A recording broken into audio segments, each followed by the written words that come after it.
നമസ്കാരം, എൻ്റെ പേര് സജിന്ത്. ഞങ്ങളതാ ഇപ്പോൾ എമ്പുരാൻ്റെ ഫസ്റ്റ് ഡേ ഫസ്റ്റ് ഷോ നമ്മൾ കണ്ടിട്ട് പുറത്തിറങ്ങിയതേ ഉള്ളൂ. എങ്ങനെയുണ്ടെന്ന് ചോദിച്ചു കഴിഞ്ഞാൽ സത്യം പറഞ്ഞാൽ ഞങ്ങൾ ലാലേട്ടൻ ഫാൻസിനെ സംബന്ധിച്ചിടത്തോളം ഒരു ആഘോഷമാണ്. ആൻഡ് ഓഫ് കോഴ്സ് പൃഥ്വിരാജ് എന്ന ഡയറക്ടർ, പൃഥ്വിരാജ് സുകുമാരൻ എന്നൊരു ആക്ടർ കഴിഞ്ഞ ഒരു ഡയറക്ടർ എന്നുള്ളൊരു തലത്തിലേക്ക് എത്തുമ്പോൾ അദ്ദേഹത്തിൻ്റെ ആ ഒരു ക്രാഫ്റ്റ് സത്യം പറഞ്ഞാൽ കാണാൻ പറ്റുന്ന ഒരു സിനിമയാണ്. ഇടയ്ക്കിടയ്ക്ക് നമുക്ക് തന്നെ തോന്നിപ്പോവും. പുള്ളി പറയാറുണ്ടായിരുന്നു ഇതൊരു കുഞ്ഞു സിനിമയാണെന്ന്. പക്ഷേ ആ കുഞ്ഞു സിനിമ നിങ്ങൾ തിയേറ്ററിൽ വന്ന് എന്നെ കാണണം. ആൻഡ് സോ ഇടയ്ക്കിടയ്ക്ക് നമുക്ക് തന്നെ തോന്നിപ്പോവും ഇതൊരു സത്യം പറഞ്ഞ ഒരു മലയാള സിനിമയാണ്, ഇതൊരു പാൻ ഇന്ത്യൻ അല്ല ഒരു ഇൻ്റർനാഷണൽ ലെവൽ സാധനമാണ് ചെയ്തു വെച്ചേക്കുന്നത്.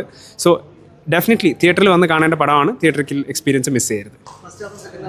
ഫസ്റ്റ് ഹാഫും second half, first half personally എനിക്ക് കുറച്ച് കൂടുതൽ ഇഷ്ടപ്പെട്ടു. നമ്മൾ കൂടുതൽ സ്പോയിലേഴ്സിലോ കാര്യങ്ങളിലോട്ടൊന്നും കിടക്കില്ല. സെക്കൻഡ് ഹാഫിൽ നമുക്ക് ടുവേർഡ്സ് എൻഡ് എത്തുന്ന സമയത്ത് എന്തോ ഒരു കുറവുണ്ടല്ലോ എന്നുള്ളൊരു തോന്നൽ നമുക്ക് വരുന്നുണ്ടാവും. പക്ഷെ ആ കുറവ് നികത്താനുള്ള സംഭവം അടുത്ത പാർട്ടിൽ വരുന്നുള്ള ഹിൻറ്റ് അവർ പറയുന്നുണ്ട്. ലാസ്റ്റ് 20 മിനിറ്റാണ് നമുക്ക് സത്യം പറഞ്ഞാൽ ഒരു ഹുക്ക് ഉണ്ടായത്. ഇതിനിടയ്ക്ക് ഒരുപാട് കാര്യങ്ങൾ കഥയുടെ നടുക്കൂടെ നടന്നു പോകുന്നുണ്ടെങ്കിലും പലപ്പോഴും നമുക്കൊരു കൺഫ്യൂഷൻ വരും. ഇത്രയേ ഉള്ളൂ, ഇത് കഴിഞ്ഞ് വേറെ എന്തെങ്കിലുമൊക്കെ ഉണ്ടാവും നമ്മൾ പ്രതീക്ഷിച്ചുകൊണ്ടിരിക്കും. അതേപോലെ തന്നെ ആ തിരിഞ്ഞു നിൽക്കുന്ന ക്യാരക്ടർ ആരാണെന്നുള്ള ആ ഒരു വിഷയത്തിനെക്കുറിച്ച് ഒരുപാട് നമ്മൾ ചിന്തിച്ച് കൂടുന്നുണ്ടാവും.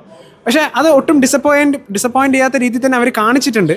കൂടുതൽ ഞാൻ പറയുകയാണെങ്കിൽ അത് സ്പോയിലർ ആയിരിക്കും. നിങ്ങൾ തിയേറ്ററിൽ വന്ന് തന്നെ നിങ്ങൾ കാണണം.